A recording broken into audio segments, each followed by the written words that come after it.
Welcome to the Deep Dive. Today we're heading down to Brownsville, Texas.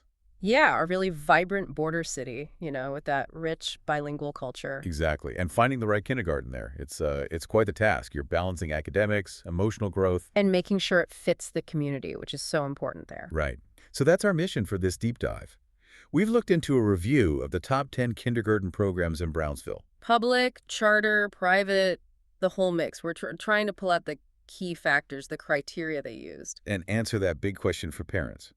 What really makes a school the best fit when the choices are so, well, different? So let's start with how these schools were even evaluated. There were 5 core criteria guiding the assessment, right? Yeah. 5 key things the reviewers focused on for these little learners. What were they? Okay, first up was curriculum quality. And specifically, they looked at mastery-based learning versus more traditional play-based approaches. Mastery meaning kids move on only when they're ready. Precisely. Then, second, student-teacher ratios. Always crucial. Lower is usually better for attention. Definitely. Third was accreditation and reputation. The track record. Makes sense. What else? Fourth, how well the school reflected the diversity and community of Brownsville itself. That unique border culture. Okay. Important for that area. And the last one? Affordability and accessibility. Can families actually, get their kids in and afford it? That mastery versus play point, that's a huge fork in the road for parents. Yeah. But let's talk accessibility for a sec.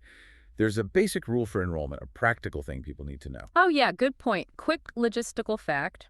For Texas public schools, your child generally needs to turn 5 by September 1st to start kindergarten. September 1st. Okay. Though some private programs might have a bit more flexibility there.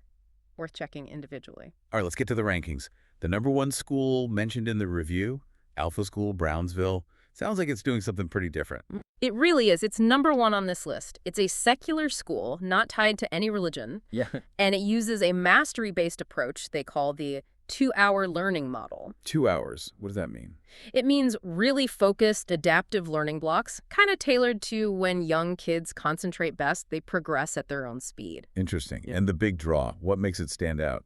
The ratio, an 8-to-1 student-teacher ratio, that's pretty much unmatched. 8-to-1. Wow, that's incredible for individual attention. Oh, I'm guessing that comes with a price tag. you guessed right, about $10,000 a year for tuition. So, yeah, not accessible for everyone. $10,000. Okay, and you said it's secular. How does it fit with Brownsville's strong bilingual identity? Does it have language immersion? That's another key differentiator. No required language immersion. It prioritizes English mastery and tech skills. Hold on. So the review puts a $10,000 secular program focused on English mastery at the top in a deeply bilingual community. Seems that way, yeah. Isn't that suggesting that, for this evaluation at least, innovation and that personalized mastery model are valued even over deep cultural or linguistic immersion? That feels like a major trade-off. It absolutely highlights that tension. It's the core choice, isn't it? Specialized, maybe innovative curriculum versus broader accessibility and, well, cultural alignment sometimes. So what are the strong free alternatives then, if that price or model isn't feasible? Well, Brownsville has good public options. Rancho Verde Elementary, for instance, it's free, public, and scores really well in state tests. Okay, strong academics. But the catch?